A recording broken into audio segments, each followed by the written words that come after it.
नमस्कार। Dayanand online classes में आपका हार्दिक अभिनंदन करता हूं। कल हम पढ़ रहे थे विद्युत रसायन। विद्युत रसायन में एक दो टॉपिक को पढ़ा था। आज उससे हम नेक्स्ट टॉपिक की बात करेंगे। कल का जो टॉपिक था उसमें यदि किसी बच्चे को किसी प्रकार की कोई प्रॉब्लम है तो वह ज़रूर क्वेश्चन करे कमेंट बॉक्स में। अब जो आज हम पढ़ेंगे विद्युत रसायन में आगे उसकी चर्चा करेंगे। कल हमने विद्युत रसायन में पढ़ा था, विद्युत रसायन की परिभाषा पढ़ी थी, चालक पढ़ा था, चालक के प्रकार पढ़े थे। उसके बाद में हमने विद्युत अपघट्य पढ़े थे, विद्युत अपघट्य के दोनों टाइप्स पढ़े थे। आज जो हम पढ़ेंगे उसकी बात करते हैं। आज हम पढ़ेंगे कि विद्युत अपघट्यों के चालकत्व को प्रभावित करने वाले कारक, कि जो भी विद्युत अपघट्य हैं उन विद्युत अपघट्य के चालकत्व को प्रभावित करने वाले कारक। तो आपकी जो हेडिंग रहेगी वे रहेगी विद्युत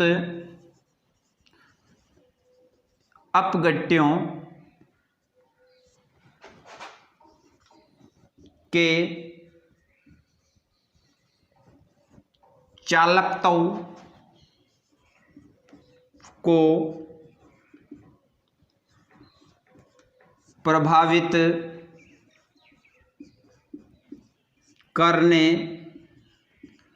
वाले कारक, कि जो विद्युत अपघट्य हैं उन विद्युत अपघट्यों के जो चालकत्व है उनको प्रभावित करने वाले कारक कौन कौन से हैं।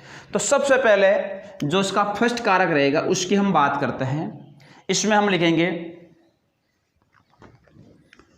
विद्युत अपघट्य। विद्युत अपघट्य की प्रकृति, विद्युत अपघट्य की प्रकृति किस प्रकार से होनी चाहिए, या हम इसको ऐसा कह सकते हैं कि उसमें जो, या कह सकते हैं आप इसमें ऐसे लिख सकते हो, या अंतरा आणविक आकर्षण बल। देखिए बच्चों, यदि हम बात करें कि विद्युत अपघट्य की प्रकृति या अंतरा आणविक आकर्षण बल क्या है, तो हम ये कहेंगे कि ऐसे विद्युत अपघट्य जिनमें प्रबल आकर्षण बल पाया जाता है उन यौगिकों में आयनों का अपघटन अधिक ऊर्जा की आवश्यकता होती है।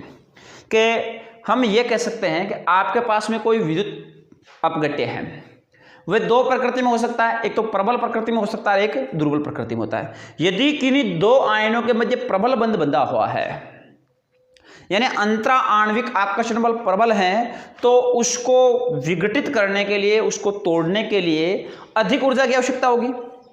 और यदि आपके पास में किन्हीं दो अणुओं के मध्य जो अंतरा आणविक आकर्षण बल है वे क्या है, दुर्बल हैं, तो उसको तोड़ने के लिए, उसको अपघटित करने के लिए कम ऊर्जा की आवश्यकता होगी। तो जिनको तोड़ने के लिए, अपघटित करने के लिए अधिक ऊर्जा की आवश्यकता होती है और जिनकी अधिक ऊर्जा की आवश्यकता होती है उनमें चालकत्व का जो गुण होता है वह कम पाया जाता है। जिन विद्युत अपघट्यों में प्रबल अंतरा आणविक आकर्षण बल पाया जाता है उनको अपघटित करने के लिए अधिक ऊर्जा की आवश्यकता होती है। तो जिनमें अधिक ऊर्जा की आवश्यकता होती है उसमें जो विद्युत चालकत्व का गुण है वह कैसा होता है, कम होता है। और वह विद्युत अपघट्य जिनके मध्य दुर्बल अंतरा आणविक आकर्षण बल पाया जाता है तो उनको अपघटित करने के लिए कम ऊर्जा की आवश्यकता होती है, तो उनमें विद्युत चालकत्व का जो गुण होता है अधिक पाया जाता है। तो फर्स्ट चीज तो आपको ये ध्यान रखनी है इसमें। तो देखिए कि विद्युत अपघट्य की प्रकृति या अंतरा आणविक आकर्षण बल है, इसके बारे में हम ऐसा लिखेंगे। सबसे पहले इसको ऐसा लिखना है, ऐसे विद्युत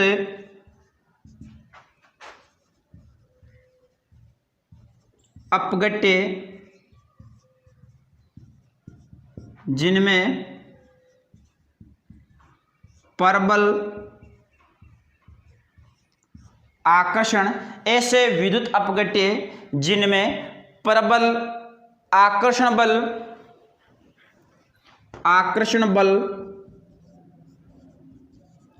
पाया जाता है। जिनमें कैसा बल पाया जाता है, प्रबल आकर्षण बल पाया जाता है, उन यौगिकों को आयनों में अपघटित करने के लिए अधिक ऊर्जा की आवश्यकता, कि ऐसे विद्युत अपघट्य जिनमें प्रबल आकर्षण बल पाया जाता है उन यौगिकों को आयनों में अपघटित करने के लिए अधिक ऊर्जा की आवश्यकता होती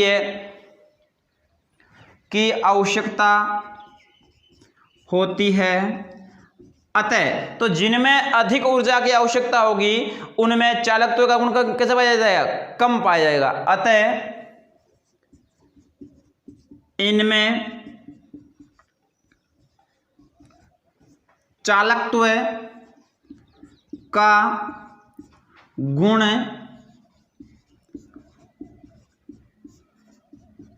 कम पाया जाता है। तो इनमें चालकत्व का गुण कैसा होता है, कम पाया जाता है। ये तो किसके लिए थे, जिनमें प्रबल आकर्षण बल पाया जाता है, और इसके अलावा हम ये कह सकते हैं जिनमें दुर्बल आकर्षण बल पाया जाता है वह आसानी से अपघटित हो जाते हैं और उनमें चालकत्व का गुण क्या होता है, अधिक होता है। आगे ऐसा लिखना, ऐसे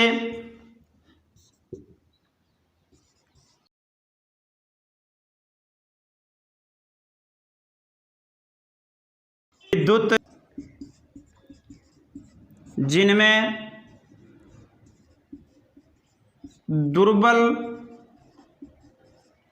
आकर्षण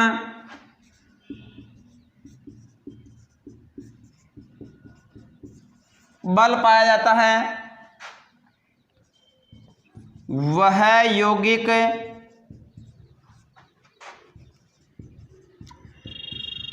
आयनों में आसानी से अर्थात कम ऊर्जा से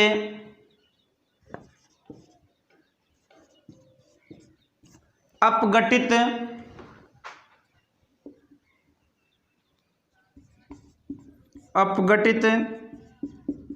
हो जाते हैं अतः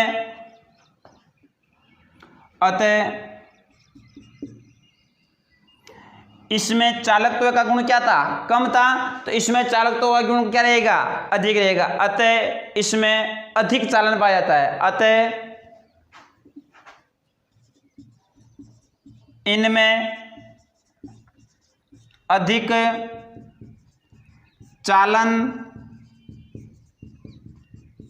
पाया जाता है। क्लियर हो गया कि ये मान लो आपके पास में, मानना कि आपके पास में ये कोई यौगिक है, इस यौगिक में आपने कह दिया, एक मानने के तौर पे कह रहा हूं मैं आपको समझाने के अकॉर्डिंग, जैसे आपने कहा कि ये कोई ए और बी एक यौगिक है, इसमें इसके मध्य जो बंध पाया जा रहा है ये प्रबल आकर्षण बल है, यदि इसको अपघटित करने के लिए अधिक ऊर्जा की आवश्यकता रहेगी तो इनमें विद्युत का चालन क्या होगा, कम होगा। और यदि इन्हीं यौगिकों को, जैसे आपने कह दिया सी और डी एक यौगिक हैं, इनके मध्य जो बंध है वह बल लगा हुआ है, वह दुर्बल रूप से लगा हुआ है, इनका अपघटन आसानी से हो जाता है, आयनों विभक्त ये आसानी से हो जाता है, सी प्लस या डी माइनस के रूप में आसानी से अपघटित हो जाते हैं, तो इनमें चालन भी क्या होगा, अधिक होगा। तो पहला पॉइंट आता है विद्युत अपघट्य की प्रकृति या अंतरा आणविक आकर्षण बल, केवल इसको आपको ध्यान रखना है, ठीक है। नंबर 2 बात करते हैं हम, दूसरे गुण की बात करते हैं। दूसरा गुण जैसे आपने कह दिया कि विलायक की श्यानता, विलायक की श्यानता, इस श्यानता का दूसरा नाम क्या होता है, विस्कासिता। क्या होता है, विस्कासिता। श्यानता को हम दूसरे शब्दों में क्या बोल सकते हैं, विस्कासिता बोलते हैं। तो विलायक की श्यानता या विस्कासिता, तो श्यानता या विस्कासिता की हम बात करेंगे, भाई श्यानता क्या होती है, विस्कासिता क्या होती है। कि हम ये कह सकते हैं ऐसे विलायक जिनकी श्यानता अधिक होती है और जिनकी श्यानता या विस्कसिता अधिक होती है, उन विलायकों में विद्युत अपघट्य के आयनों की गति करने में कठिनाई हो जाती है और चालकत्व घट जाता है। कि उनके जो बहाव की क्षमता वे क्या होती है, धीमे हो जाती हैं, और धीमी होने के कारण उनमें जो चालक का गुण है वे क्या होता है, कम हो जाता है। तो इस विलायक की श्यानता में लिखना है कि ऐसे विलायक जिनकी श्यानता अधिक होती है, ऐसे विलायक जिनकी श्यानता अधिक होती है, ऐसे विलायक जिनकी श्यानता अधिक होती है, उन विलायकों में विद्युत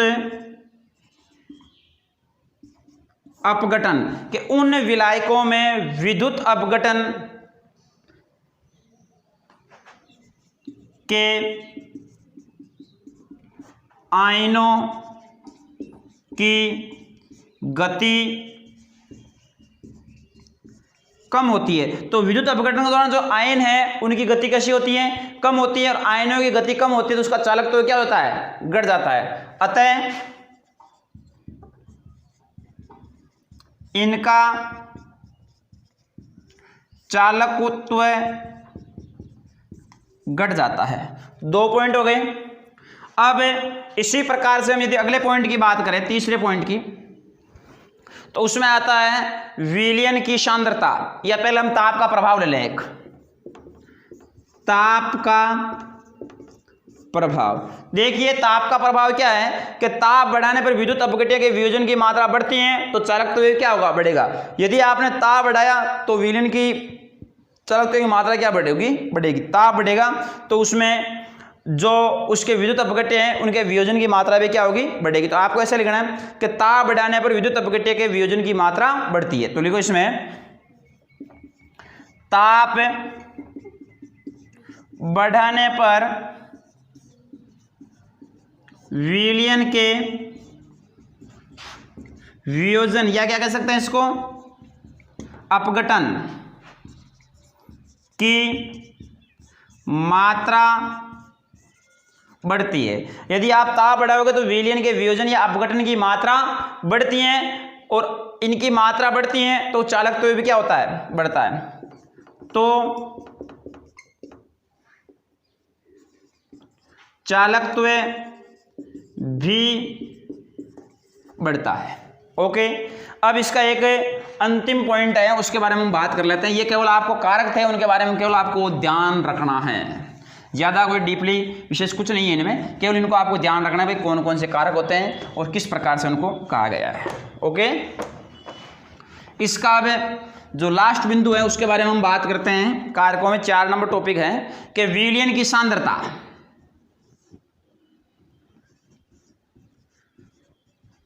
विलयन की सांद्रता, विलयन की सांद्रता में क्या है कि एक होता है आपके पास में सांद्र विलयन, एक होता है तनु विलयन। आपने 2 प्रकार के विलयन पढ़े हैं, जैसे आपने 10th क्लास में पढ़ा था सांद्र अम्ल, प्रबल अम्ल, द्रुबल अम्ल पढ़े थे कि नहीं पढ़े थे, प्रबल अम्ल और द्रुबल अम्ल पढ़े थे। उसी प्रकार से यहाँ पे भी सांद्र और तनु की प्रकृति है कि यदि आपके पास में विलयन सांद्र है और यह कैसा है, तनु है, तो हम ये कह सकते हैं कि सांद्र विलयन की तुलना में तनु विलयनों का चालकत्व क्या होता है, अधिक होता है, क्योंकि तनु विलयनों में विद्युत अपघट्य की मात्रा कम होने के कारण वे पूर्णतः आयन में वियोजित हो जाते हैं, अर्थात उनकी मात्रा बढ़ जाती है और चालकत्व क्या होता है, बढ़ जाता है। तो इसमें आपको सीधा से ये लिखना है विलयन की सांद्रता में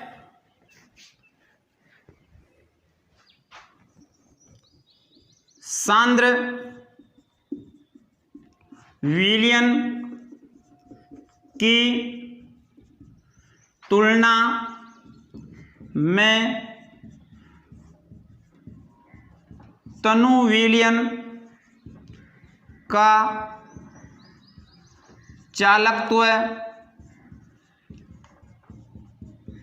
अधिक होता है। सांद्र विलयन की तुलना में तनु विलयन का चालकत्व अधिक होता है, क्योंकि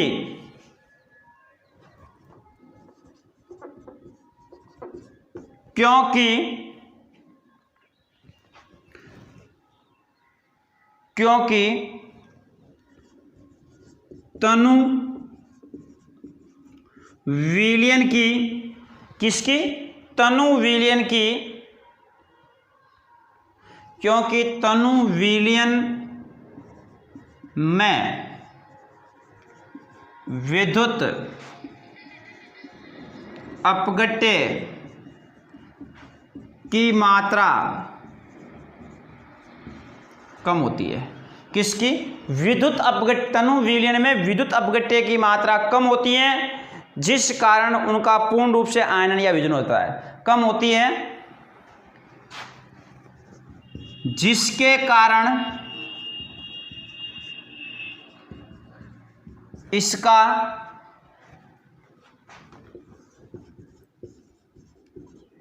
पूर्ण रूप से आयनन या वियोजन हो जाता है, जिसके कारण इसका पूर्ण रूप से आयनन या वियोजन हो जाता है, अर्थात आयनन की मात्रा बढ़ जाती है और चालक तो बढ़ता है। अर्थात आयनन की मात्रा बढ़ती है और चालकत्व बढ़ता है। यह चीज हमें ध्यान रखनी है। इसमें कंप्लीट रूप से 4 पॉइंट है, चारों पॉइंटों के बारे में अच्छी तरह से आपको पता होना चाहिए। यहां तक सबके क्लियर हो जाना चाहिए अच्छी तरह से। इन पॉइंटों को आप अच्छी तरह से नोट कर लेना। अब देखिए, इसके बाद में हम आगे बात करते हैं।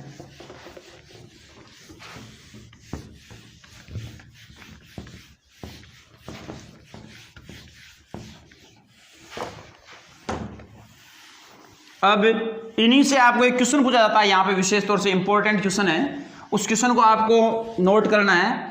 वह क्वेश्चन आपको पता होना चाहिए कि आपको एक क्वेश्चन पूछ लिया जाता है, जैसे यहाँ पे क्वेश्चन पूछ लिया, जैसे धात्विक चालक व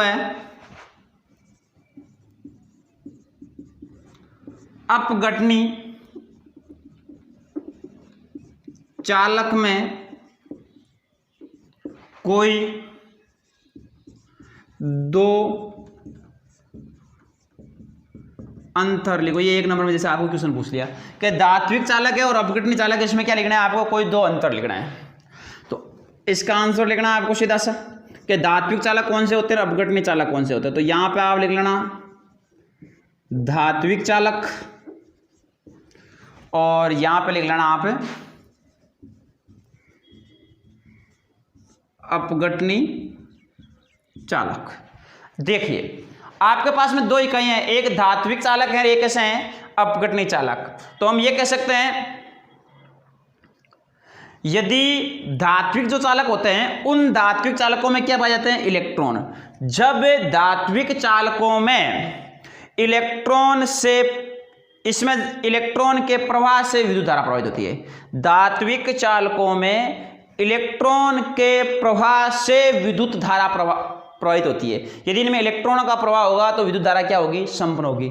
जबकि जो अपघटनीय चालक होते हैं, अपघटनीय चालकों में विपरीत आवेशित इलेक्ट्रोडों पर आयनों के प्रवाह से विद्युत धारा प्रवाहित। अब इसमें जो विपरीत आवेशित इलेक्ट्रोड है, उनके आयनों के द्वारा क्या होती है? विद्युत धारा प्रवाहित होती है। नंबर 2 हम ये कह सकते हैं धात्विक चालकों में कि जो धात्विक चालक होते हैं, ये विद्युत प्रवाह से इनमें कोई रासायनिक परिवर्तन नहीं होता है। यानी यदि आप इसमें विद्युत धारा प्रवाहित करते हो तो इसमें किसी प्रकार का कोई केमिकल चेंजेस नहीं पाया जाता है। जबकि जो अपघटनी चालक होते हैं उनमें विद्युत प्रवाह के साथ ही इन यौगिकों का अपघटन हो जाता है, और जिनका अपघटन हो जाता है अर्थात उनमें केमिकल चेंजेज होता है, यानी रासायनिक परिवर्तन होता है। तो इनमें कोई रासायनिक परिवर्तन नहीं होता है विद्युत प्रवाह के द्वारा, जबकि इनमें विद्युत प्रवाह के द्वारा रासायनिक परिवर्तन होता है। इसके अलावा आप और भी लिख सकते हो, जैसे धात्विक चालकों की हम बात करें तो हम कह सकते हैं कि इसमें पदार्थ का प्रवाह नहीं होता है, जबकि आयनों के विपरीत आवेश इलेक्ट्रॉनों के अभिगमन से ही विद्युत प्रवाह होती है। और इसमें आप ये कह सकते हो धात्विक चालकों में विशेष तौर से देखना कि हम ये कह सकते हैं कि ताप बढ़ाने पर परमाणु कंपन बढ़ता है, जिसका प्रतिरोध बढ़ जाता है और विद्युत चालक तो घटने लगता है। जबकि इसमें आप ताप बढ़ाओगे तो ताप बढ़ाने पर उनमें परमाणु कंपन नहीं बढ़ेगा, उनकी वियोजन की मात्रा बढ़ेगी, और जिसमें वियोजन की मात्रा बढ़ती है उनमें चालकत्व का मान भी बढ़ता है। जिनमें वियोजन या आयनन की मात्रा बढ़ती है उनमें चालकत्व का मान भी क्या होता है, बढ़ता है। तो हमें तो केवल दो अंतर लिखना है इनके बारे में। जैसे आपने फर्स्ट अंतर इसमें आप ये लिख सकते हो धात्विक चालकों में, पहला ये लिखो, इसमें इलेक्ट्रॉन के प्रवाह से विद्युत धारा प्रवाहित होती है। किसके? इलेक्ट्रॉन के प्रवाह से विद्युत धारा प्रवाहित होती है।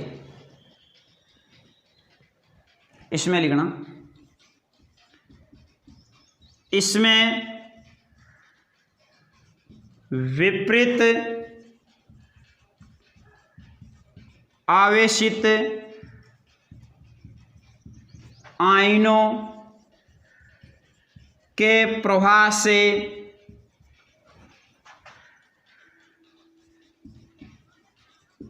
विद्युत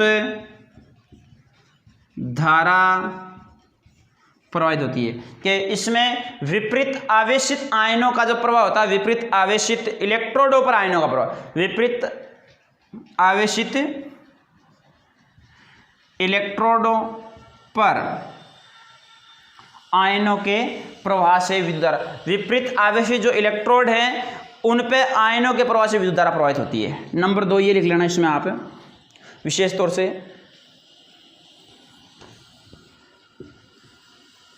विद्युत का प्रवाह से कोई रासायनिक परिवर्तन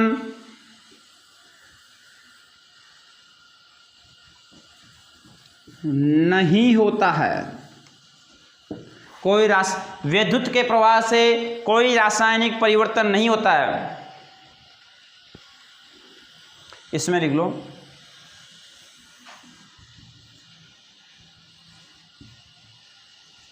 विद्युत के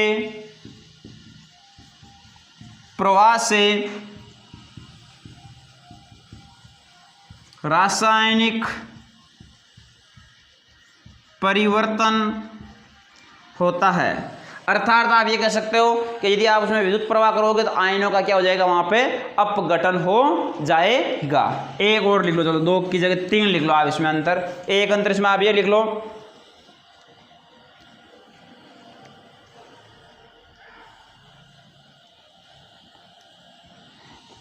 इसमें पदार्थ का प्रवाह नहीं होता है। इसमें छोड़ो इसको, पदार्थ के प्रवाह छोड़ो। आप नंबर 3 लिखना इसमें आप, इसमें ऐसे लिख लो कि ताप बढ़ाने पर परमाणु कंपन बढ़ता है। ताप बढ़ाने पर परमाणुीय कंपन बढ़ता है। ताप बढ़ाने पर परमाणुीय कंपन बढ़ता है,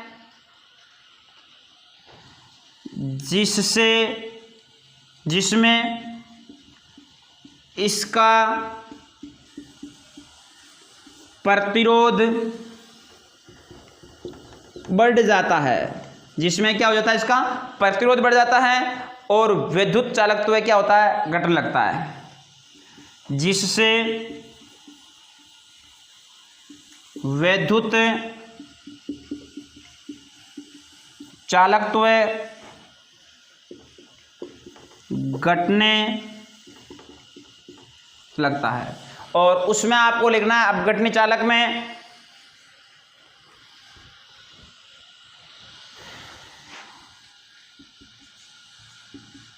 ताप बढ़ाने पर आयनों में, यदि आप इसमें परमाणुीय कंपन होता है और यदि आप उसमें ताप बढ़ाते हो, ताप बढ़ाने पर आयनों में, ताप बढ़ाने पर आयनों में, यदि कोई आयन है उसमें आप ताप बढ़ाओ तो वियोजन की मात्रा घटेगी या बढ़ेगी, वियोजन की मात्रा क्या होती है, हमेशा बढ़ती है। तो ताप बढ़ाने पर आयनों में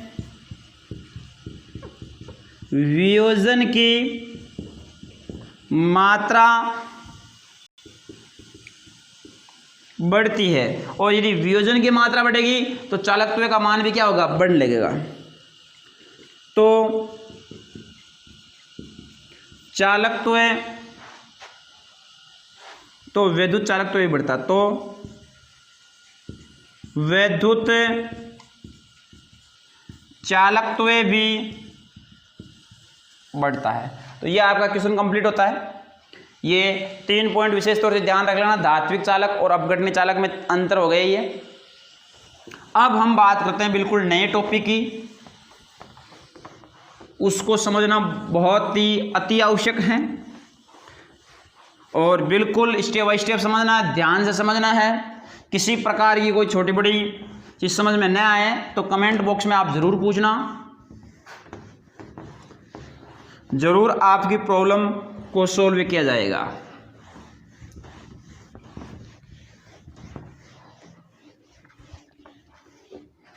देखिए, अब हम बात करते हैं विद्युत अपघटन की। किसकी बात करते हैं, विद्युत अपघटन की। देखो, विद्युत अपघटन का मतलब क्या है कि ऐसी प्रक्रिया, ये एक माध्यम है जिसको हम कह सकते हैं प्रक्रिया है, कि ऐसी प्रक्रिया जिसमें किसी विद्युत अपघट्य को विद्युत के द्वारा, ऐसी प्रक्रिया जिसमें किसी विद्युत अपघट्य को विद्युत के द्वारा आयनों में तोड़ा जाता है, उसे हम विद्युत अपघट्य कहते हैं। कि आपके पास में कोई विद्युत अपघट्य है और उसको विद्युत के द्वारा आप क्या कर रहे हो, अपघटित कर रहे हो, तोड़ रहे हो, तो उसको हम क्या कहेंगे, विद्युत अपघट्य कहेंगे।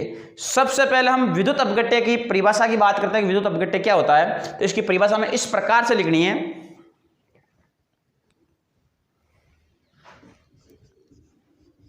ऐसी प्रक्रिया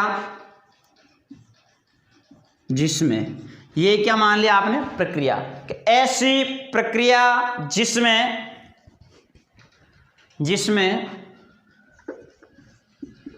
किसी विद्युत अपघट्य को विद्युत के द्वारा,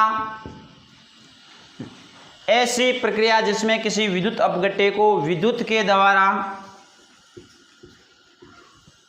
अपघटित या क्या कर सकते हैं, तोड़ा जाता है, उसे विद्युत अपघट्य कहते हैं, उसे विद्युत अपघट्य कहते हैं। यह था विद्युत अपघट्य। अब देखिए कि एक प्रक्रम है जिसमें विद्युत अपघट्य किसके द्वारा तोड़ा जाता है, विद्युत के द्वारा जोड़ा जाता है, उसे क्या कहते हैं, विद्युत अपघट्य कहते हैं। अब हम बात करते हैं नया टॉपिक, विद्युत अपघटनी शेल। देखिए, विद्युत अपघटनी शेल क्या है, आपने सामने तो ये पढ़ा होगा 1 मिनट में बता देता हूँ सीधा सा विद्युत अपघटनीय सेल के बारे में कि विद्युत अपघटनीय सेल एक वह प्रक्रम होता है जिसमें विद्युत ऊर्जा को हम रासायनिक ऊर्जा में परिवर्तित करते हैं, उसे विद्युत अपघटनीय सेल कहते हैं। और विद्युत अपघटनीय सेल का दूसरा नाम क्या होता है आपके पास में? वोल्टामीटर। क्या होता है? वोल्टामीटर। क्या होता है? वोल्टामीटर। इसमें हम क्या करते हैं, सर्वप्रथम एक पात्र लेते हैं, ठीक है। इस पात्र में क्या करते हैं, एक एनोड लगाते हैं, एक कैथोड लगाते हैं। 2 परतें होती है कि नहीं होती है, जहां पे, और इन दोनों परतों को हमें एक संयोजन तार के द्वारा एक बैटरी की सहायता से क्या कर देते हैं, जोड़ देते हैं। ये बड़ा बड़ा सिरा धन टर्मिनल, ये ऋण टर्मिनल। जो एनोड होता है इस पे कौन सा चार्ज होता है, पॉजिटिव।